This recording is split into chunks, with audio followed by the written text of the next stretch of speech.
Bonjour, donc on se trouve au début du Val d'Aran, juste à la frontière espagnole, et vous faites un rassemblement pour exprimer quoi en fait? On fait une promenade, on veut symboliser le retour de ces exiliés qui ont dû partir pendant la guerre civile et ils n'ont pas pu retourner. Et comme ça, on veut symboliser son retour, malgré il y a des gens qui ne peuvent pas retourner jamais.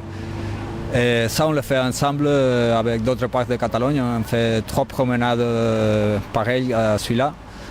En sentier nord-sud, c'est pour symboliser toujours le retour. D'accord. En fait, vous parlez de personnes qui ont été exilées, qui se trouveraient où donc maintenant? Normalement, ils sont exilés de l'Espagne. Ce sont des républicains qui ont dû partir à la France. En fait, vous parlez de personnes qui seraient parties sous Franco? Oui, ce sont des gens qui se sont poursuivis pour le franquisme, qui ont dû partir pour ces idéologies. D'accord. On n'a pas l'opportunité de retourner, il y a longtemps de ça, mais maintenant on est pareil avec des exiliés politiques qui sont exiliés aussi pour ces idéologies. Et on veut symboliser un peu aussi tout le problème qu'il y a avec les réfugiés partout. D'accord. Ah oui, c'est même tous les réfugiés de partout. C'est pas simplement la Catalogne ou l'Espagne. On le fait pour ça, mais pour la Catalogne et pour l'Espagne, mais on veut un peu symboliser tout ça qui se passe avec les réfugiés de tout le monde. D'accord. Oui, ça concerne aussi donc en fait les réfugiés qui reviennent de Syrie ou expulsés de chez eux, quoi. Qui sont expulsés chez eux, surtout pour la guerre, qu'ils n'ont pas rien à voir, et beaucoup de gens qui doivent partir de son pays pour sa manière de penser. Là derrière vous, je vois des collègues avec beaucoup de drapeaux. Je vois des drapeaux catalans. Qu'est-ce qu'il y a encore comme drapeau? On a le drapeau républicain, c'est le rouge, jaune et violette. C'est le drapeau qu'il y avait à la République pendant les années 30 à l'Espagne. D'accord. Jusqu'à l'arrivée de Franco. Après, il y a la Estelada de la Catalogne, indépendantiste. C'est le jaune et rouge. Voilà. Et la rouge, je ne la vois pas dépliée. Mais rouge avec un marteau et une faucille. La communiste. Oui. Et normalement, on verra aussi quelques drapeaux occitanistes de l'Occitanie. Ah, oui. Oui, il y a un drapeau communiste parce qu'en fait, c'est les communistes qui ont été surtout chassés par le régime. Voilà, juste ça.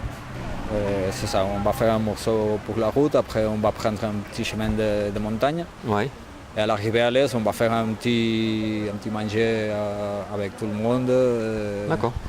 Et là, on fera des petits parlements aussi. On va faire un petit acte. On va symboliser on va changer symboliquement le nom du pont parce qu'on l'appelle le pont du roi. Ouais. Et on va lui mettre le pont de la République. D'accord. Il y a beaucoup de gens qui sont nerveux par ça, mais c'est symbolique. Oui. C'est juste ça. Somos 10 representantes de la Asociación Memoria y Exilio de Sengodens. Es una asociación de republicanos españoles exiliados que llegaron en Francia en 1939 y descendientes de republicanos. ¡Viva la República! ¡Viva!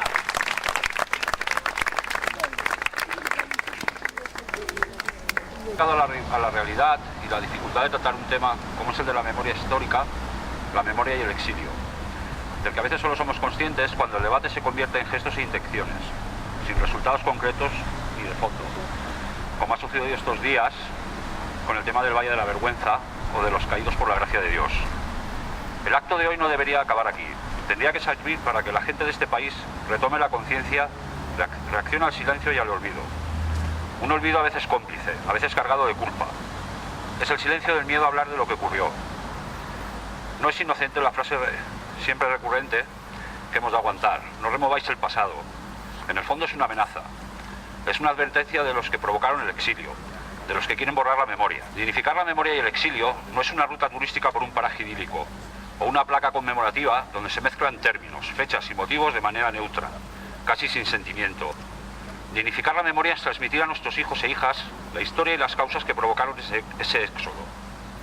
Dignificar a las exiliadas y exiliados es compartir su dolor y sufrimiento. Dignificar la memoria y el exilio es convertir en solidaridad y ternura el sueño de las exiliadas y exiliados de poder regresar algún día a su casa, a su punto de salida. Que la memoria no se borre, que estas personas y sus descendientes tengan la seguridad de que su camino no fue en vano. También nos ha servido de guía y referente.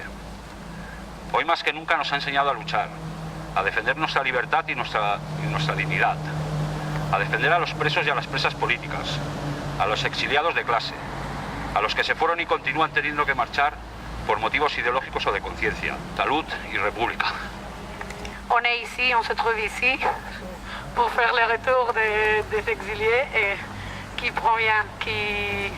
ont dû partir après la guerre.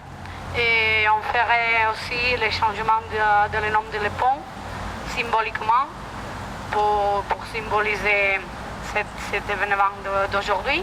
On sait que le nom ne provient pas de la monarchie, mais on voudrait changer aussi le nom aujourd'hui. Merci à tous et à toutes.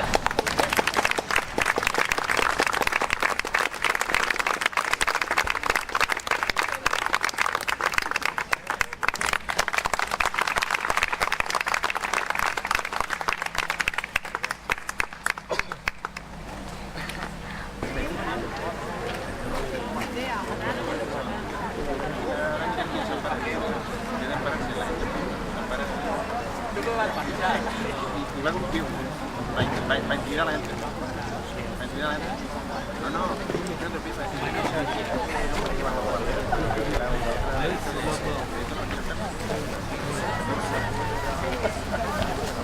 Sí, te estás haciendo amigos mucho.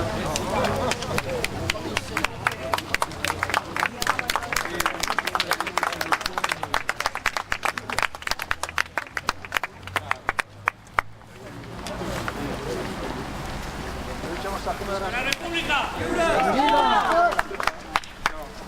Está malo la cosa, pero luego va a quedar.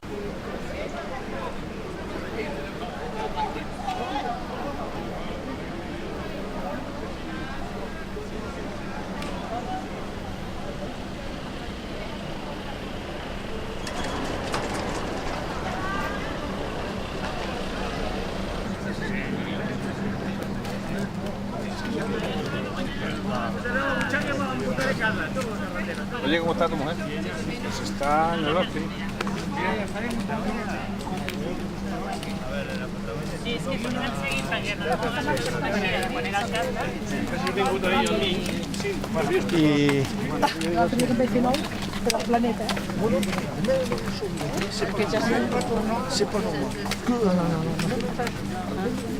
Està serà. Pero es que, digamos, es la question qui était trop. Et je me souviens avoir vu des